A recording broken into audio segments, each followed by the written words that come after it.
Hello నమస్తే, నేను మీ గాయత్రిని. ఈరోజు నేను ఒక సూపర్ డూపర్ రెసిపీతో వచ్చాను. ఇది కోకో బర్ఫీ. దీంట్లో నేను కొబ్బరి, క్యారెట్, కోవా ఉపయోగించినందుకు, అలాగే డిఫరెంట్గా ట్రై చేసినందుకు ఈ డిఫరెంట్ పేరు పెట్టాను. ఇది కొద్దిగా టైం టేకింగ్ అయినా ఈ స్వీట్ నోట్లో పెట్టుకుంటే ఇట్లే కరిగిపోతుంది. Welcome to Gayatri Sanath's kitchen. ముందుగా కోవా కోసం ఒక వెడల్పాటి పాత్రను తీసుకొని 1 లీటర్ పాలు పోసి హై ఫ్లేమ్లో పెట్టాలి.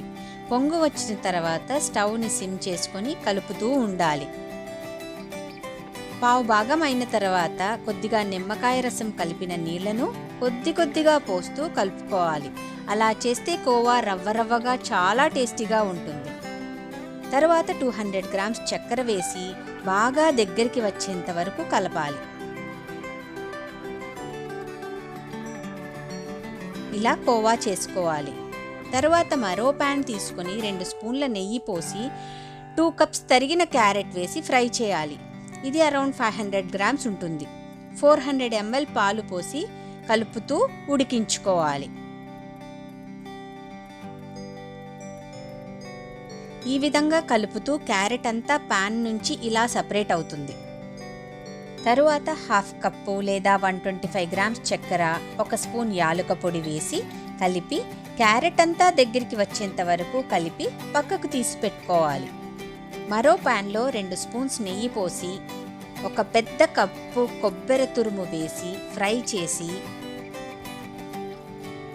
200 ml పాలు పోసి కలపాలి. పాలంతా ఇంకిన తర్వాత 1/2 కప్పు చక్కెర వేసుకొని కలుపుకోవాలి. ఇది ఇలా పొడిగా వస్తుంది. ఈ మిశ్రమాన్ని పక్కన ఉంచుకోండి. తరువాత లేయరింగ్ కోసం ఒక మందం వెజల్ తీసుకొని బటర్ పేపర్ వేసి నెయ్యి పూయాలి. క్యారెట్ మిక్చర్ని 2 భాగాలుగా డివైడ్ చేయాలి. మొదటి భాగం తీసుకొని ఇలా లేయర్లా చేసుకోవాలి.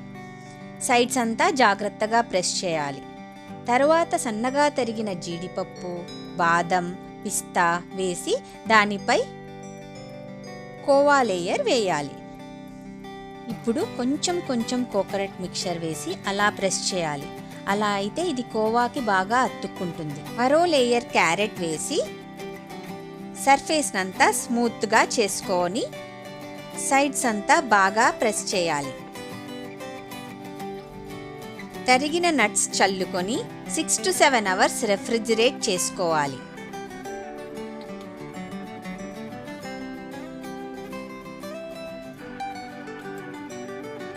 తరువాత తీసి కావలసిన సైజులో కట్ చేసుకోవాలి. అంతే, కోకో బర్ఫీ రెడీ. ఈ రెసిపీ ట్రై చేసి ఎలా ఉందో మీరు కమెంట్ బాక్స్లో పెట్టండి. అలాగే లైక్ కొట్టి మీ ఫ్యామిలీ అండ్ ఫ్రెండ్స్తో షేర్ చేసి ఎంజాయ్ చేయండి. మీరు ఈ ఛానల్కి కొత్తవారైతే మరిన్ని టేస్టీ రెసిపీస్ కోసం కింద ఉన్న సబ్స్క్రైబ్ బటన్ని నొక్కండి. నోటిఫికేషన్స్ కోసం పక్కనే ఉన్న బెల్ నొక్కండి. Thanks for watching.